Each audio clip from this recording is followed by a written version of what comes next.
ఓ అధికారి తన జీవితకాలంలో మహా అయితే ₹1 కోటి సంపాదిస్తాడు. ఆ అవినీతి అధికారి మాత్రం 100 కోట్లు వెనకేస్తాడు. 3 రోజులుగా అతని అక్రమాస్తుల్ని ఏసీబీ లెక్క పెడుతూనే ఉంది.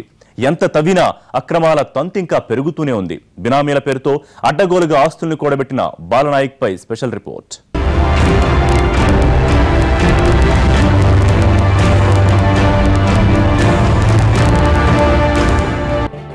బావమర్ది పేరుతో గ్రానైట్ బిజినెస్, మరదళ్ల పేరుతో ట్రావెల్స్ వ్యాపారం, కారు డ్రైవర్ పేరుతో బుల్లెట్, అంతుబట్టని రేంజ్లో అక్రమాస్తులు. శ్రీకాకుళం మోటార్ వాహనాల ఇన్స్పెక్టర్ బాలనాయక్ అక్రమాస్తుల వ్యవహారం ఉత్తరాంధ్రలో హాట్ టాపిక్ అయింది. సమీప బంధువులు, అత్యంత సన్నిహితుల పేర్లతో ఇష్టారాజ్యంగా ఆస్తులు కొనేసినట్టు ఏసీబీ తనిఖీల్లో తేలింది. అవినీతి సంపాదనతో కోట్లు కూడబెట్టుకోవడమే కాకుండా 7 జిల్లాల్లో ఆస్తులు కొంటూ ఏకంగా కంపెనీలనే నెలకొల్పాడు. మొత్తం 14 చోట్ల 11 అవినీతి నిరోధక విభాగ బృందాలు 3 రోజులుగా దాడులు చేసి బాలనాయక్ ఆస్తుల వివరాల్ని వెలికితీశాయి. మార్కెట్ వాల్యూ ప్రకారం వాటి విలువ 100 కోట్లకు పైగానే ఉంటుందని తెలిసింది.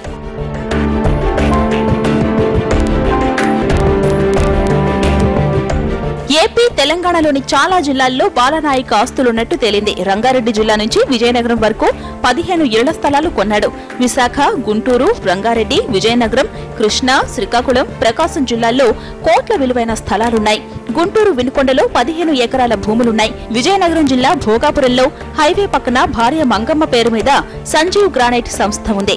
దానికి దగ్గరలోనే ఉన్న శ్రీనివాస గ్రానైట్స్ కంపెనీలో బాలనాయక్ బావమర్ది భార్యకు 50% వాటా ఉంది.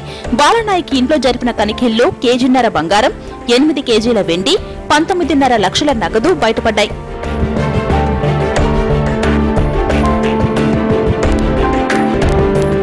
గుంటూరు జిల్లాకు చెందిన బాలనాయక్ ఆగస్టులో బదిలీల్లో భాగంగా శ్రీకాకుళం వచ్చాడు. ఇతనిపై ఆదాయానికి మించిన ఆస్తుల కేసు నమోదవడం ఇది రెండోసారి.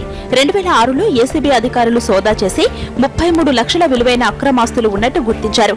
ఆ కేసు ఇప్పటికీ విచారణలో ఉంది. బాలనాయక్ మళ్లీ విధుల్లో చేరి బాగా వెనకేసుకున్నట్టు ఏసీబీకి ఫిర్యాదులందాయి. అతనిపై నిఘా పెట్టి దాడులు చేశారు. బాలనాయక్ ఆస్తులు ఎన్ని ఉన్నాయి అన్నది మరో 2 రోజులైతే కానీ స్పష్టత వచ్చే అవకాశాలు కనిపించట్లేదు.